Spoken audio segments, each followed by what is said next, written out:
아무리 신앙생활을 오래 하고 그리고 나는 절대로 마귀에게 잡혀지지 않을 것 같은 사람이라 할지라도 어느 순간 마귀에게 잡힐 수가 있습니다.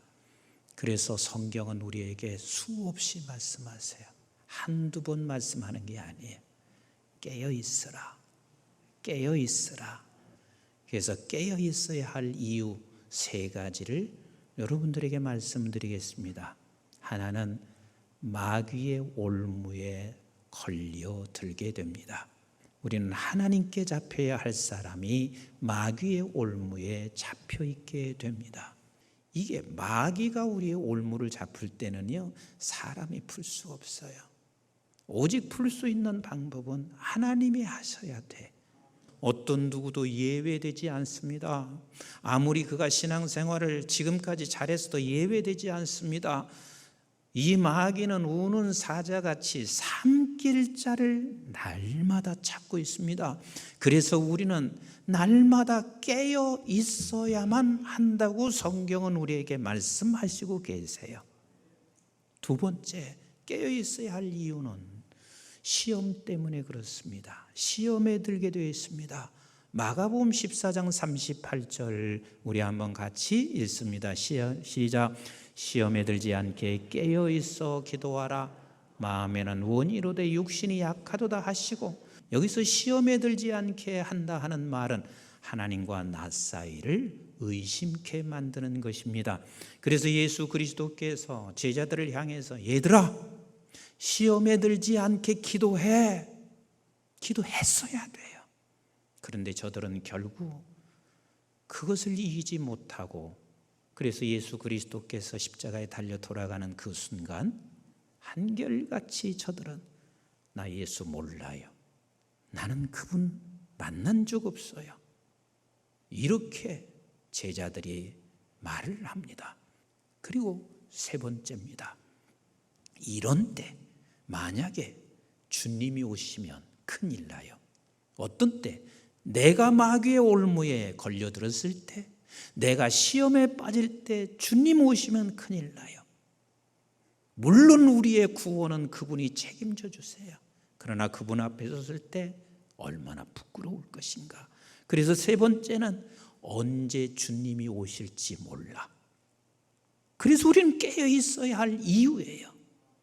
주님이 언제 오실지도 모르지만 내가 언제 죽을지 몰라. 그런데 중요한 것은 어떤 게 깨어 있느냐는 거예요.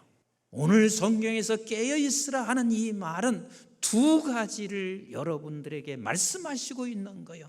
깨어 믿음에 굳게 서서 남자답게 강건하라. 여기에서 말하는 믿음은 뭐냐면 내가 어떤 존재인지에 대한 정체성이에요.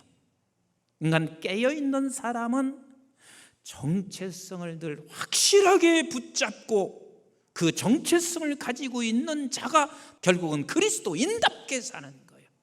그 정체성이 2가지예요. 하늘과 땅의 정체성이라.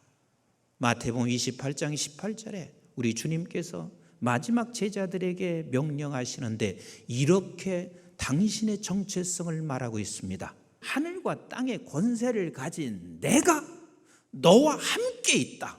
그 말은 묶여져 있단 말이에요. 내가 너고 너가 나다. 그래서 예수 그리스도께서 가지고 있는 분명한 정체성, 그리고 우리가 가지고 있는 그 정체성이 뭐냐면 우리는 하늘 백성입니다. 또 하나의 정체성이 있습니다. 우리는 하늘의 사람이지만 땅에 지금 와 있어요. 그죠? 땅에 와 있어요. 그런데 이 땅에서 우리가 어떤 정체성을 가지고 있어야 되냐면 하늘의 사람인 내가 땅으로 와서 우리는 하나님의 종으로 있다는 종의 정체성인 거예요. 종이니까 아버지의 말씀을 순종하기 위하여 불러진 거예요. 그래서 저와 여러분들은 이 세상에 살면서 늘 충돌하죠. 그런데 충돌하는데 우리의 우선순위가 어디에 항상 있냐면 하나님이 지금 이 시간 내게 뭐라고 말씀하시는지 그 말씀 앞에 순종하는 게 우리가 이 세상에 있는 정체성이란 말이에요. 그들이 이같이 말하는 것은 자기들이 본향 찾는 자임을 나타내려 함이라. 본향이라는 것은 제가 가는 것이 본향이 아니라 거기로부터 와서 이곳에 있다가 가는 것을 본향이라 한다는 말을 여러 차례 말씀드렸습니다. 그래서 이곳에 있는 것은 우리가 외국인인 거예요. 나그네인 거예요. 결국은 하나님의 사람이 땅에 와서 종으로 살아 하나님께 영광을 돌리기를 원하고 있는데, 우리가 그 종이 되지 못함으로 말미암아 하나님의 나라를 오히려 욕되게 만들 때가 너무 많이 있습니다. 두 번째는 기도하는 겁니다. 내 재물이 도둑맞는 것보다 더 무서운 것은 우리의 영혼이 도둑맞아. 영혼이 도둑맞아. 성경은 기도 없으면 그 안에 강도의 구렬이 된다. 강도가 내 안에서 도둑질한다 그 말이요. 그래서 우리의 모든 영혼을 도둑질해 가는 거예요. 예레미야서 29장 11절부터 13절에 그 당시의 상황은 이스라엘이 얼마나 어렵고 고통스러운 상황인지 몰라요. 위에 있는 현명한 지도자들 모두 다 포로로 잡혀갔습니다. 그 상황이 얼마나 재앙이냐요. 그런데 우리 하나님께서 뭐라고 말씀하셨어요? 내 생각은 재앙이 아니다. 내 생각은 너에게 미래와 희망이라. 그럼 지금 현재 상황이 재앙이 아니고 무엇가 재앙이냐면 하나님께서 말씀하시고 있어요. 내게 와서 부르짖어라. 나를 찾으라. 근데 이 기도는요, 그냥 되지 않습니다. 항상 기도하는 게 뭔가? 하나님이 저에게 주시는 말씀은 너 쉴 때는 쉬어라. 일할 때 일해라. 그런데 나와 묶여져 있어라.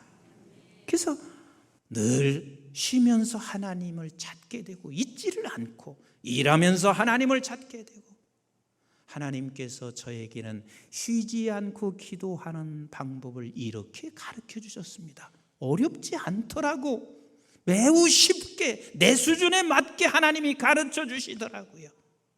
그런데 하나님은 반드시 우리에게 수월이 없으면 이 기도가 더 깊어질 수가 없어요. 요나가 니느웨 성으로 가라 하나님이 말씀하시는데 요나가 다시스를 향해서 가요. 하나님은 그 요나를 잡아서 수월의 뱃속에 집어넣었어요. 그 수월의 뱃속에서 3일 동안 요나의 부르짖는 간구는 대단합니다. 우리 예수님이 그렇습니다. 예수님은 개인적 수월이 아니야. 개인적 수월이라도 갖고 있다는 게, 그것이 수월이라는 게 얼마나 값진 일인지 몰라요. 그러나 예수님께서 수월이 있었습니다. 그 수월이 뭔 줄 아세요? 인류를 보니 다 죽어 있어. 불쌍히 견딜 수가 없어요. 그래서 우리 주님은 겟세마네 동산에서 기도하셨고, 그리고 십자가 위에서도 기도하시고 죽으십니다. 예수님의 수월은 인류가 하나님의 생명을 얻는 게 예수님의 수월이었습니다. 이제 말씀을 정리하겠습니다. 깨어있는 게 복입니다. 깨어있는 게 복입니다.